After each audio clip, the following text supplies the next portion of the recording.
روزے پر دعائیں اور طبی آلات استعمال کرنے کا اثر۔ الحمدللہ والصلاة والسلام علی رسول اللہ۔ سوال کیا گیا ہے، کیا جائز ادویات تجویز کرنے کے متعلق علماء کے اقوال ایسے ہیں جن کا اور روزوں کا آپس میں کوئی تعارض نہیں، اور تحدید کے ساتھ یہ ادویات: نمبر 1 کیپسول اور سیرپ، نمبر 2 پھیپھڑوں اور سینے کے لیے بخاخ یعنی سپرے، نمبر 3 انیما، نمبر 4 شریان میں لگنے والے انجیکشن۔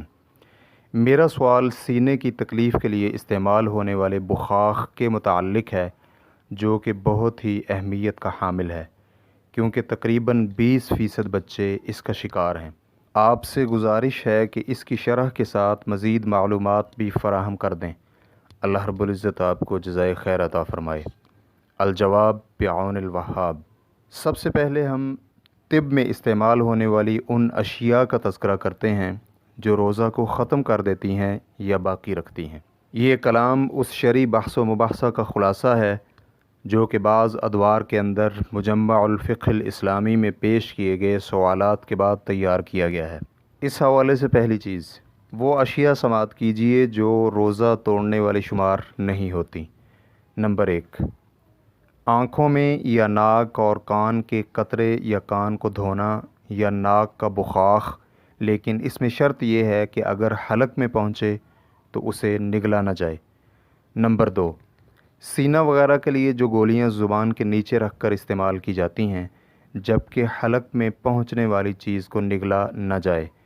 نمبر 3، بچہ دانی میں جو انیما وغیرہ یا اسے صاف کرنے کی اشیاء یا بچہ دانی کے لیے دوربین یا میڈیکل چیک اپ کے لیے سلائی داخل کرنا۔ نمبر 4، رحم میں دوربین یا سلاخ داخل کرنا۔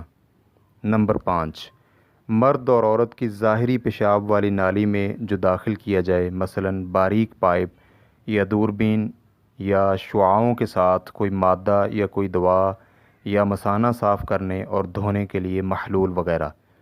نمبر 6، دانت یا داڑھ کا اکھیڑنا اور دانتوں کی صفائی یا مسواک اور برش کرنا، جبکہ حلق میں پہنچنے والی چیز کو نگلنے سے بچا جائے۔ نمبر 7، کلی اور غرغرہ کرنا اور منہ کے علاج کے لیے استعمال ہونے والا بخاخ، جبکہ حلق میں پہنچنے والی چیز کو نگلنے سے بچا جائے۔ نمبر 8، جلدی، عضلاتی اور وریدوں میں بطور علاج استعمال ہونے والے انجیکشن، اس مادہ سائلہ اور انجیکشن کے علاوہ جو کہ بطور غذا استعمال ہوتے ہیں۔ Number 9، oxygen gas. نمبر 10، بے ہوش کرنے والی گیسیں، جبکہ مریض کو محلول اور سائل چیز نہ دی جائے جو کہ غذا ہوتی ہیں۔ نمبر 11، جسم میں جلد کے مساموں کے راستے چوسنے کے ساتھ جائے، مثلاً مرہم اور تیل اور جلدی پٹیاں جن پر کیمیائی ادویاتی مواد ہوتا ہے۔ نمبر 12، پتلا اور باریک پائپ شریان میں تصویر کے لیے داخل کرنا یا دل کی شریانوں وغیرہ کا علاج کرنا۔ نمبر 13، پیٹ کے پردے کے اندر انتڑیوں کے چیک اپ کے لیے دوربین داخل کرنا یا اس کا آپریشن کرنا۔ نمبر 14، جگر اور دوسرے اعضاء وغیرہ کا نمونہ لینا، جبکہ نمونہ لینے کے لیے کوئی محلول وغیرہ نہ دیا گیا ہو۔ نمبر 15، معدہ میں دیکھنے کے لیے دوربین داخل کرنا، جبکہ اسے داخل کرنے کے لیے محلول وغیرہ نہ دیے گئے ہوں۔ نمبر 16، دماغ یا حرام مغز میں کوئی بھی آلہ یا علاج کے لیے مادہ داخل کرنا۔ اس حوالے سے دوسری چیز، مسلمان ڈاکٹر کو چاہیے کہ وہ مریض کو یہ نصیحت کرے کہ وہ ان مذکورہ صورتحال میں علاج کو افطاری کے بعد لیٹ کرے، جبکہ یہ تاخیر اس کے لیے نقصان دہ نہ ہو، تاکہ یہ کسی کے روزے کی صحت پر اثر انداز نہ ہو۔ واللہ تعالی اعلم۔ اسلام کیو اے ریکارڈنگز، مؤسسۃ الشیخ صالح المنجد، المملکۃ العربیۃ السعودیہ، فتویٰ نمبر 2299۔ والسلام علیکم ورحمۃ اللہ وبرکاتہ۔